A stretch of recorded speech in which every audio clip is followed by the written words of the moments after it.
Welcome to the last breakfast. Please enjoy the video. In this video, I will explain how to set up a VLAN network. We'll cover the essential steps from planning your network segmentation to configuring your devices. Understanding VLAN helps improve network performance and security.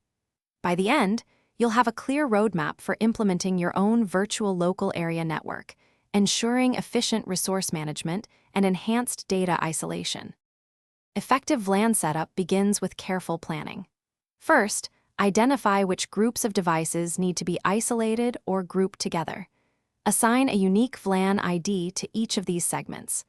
Confirm that your network switches are managed and support VLAN tagging, which is crucial for this setup. For communication between different VLAN, you'll typically need a router configured for inter-VLAN routing. Now, let's configure your switches.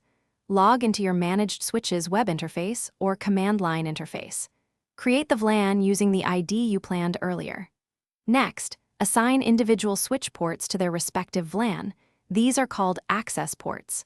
For switches that connect to other VLAN-aware devices or other switches, configure those ports as trunk ports to carry traffic for multiple VLAN. The final steps involve setting up inter-VLAN routing and verifying your configuration.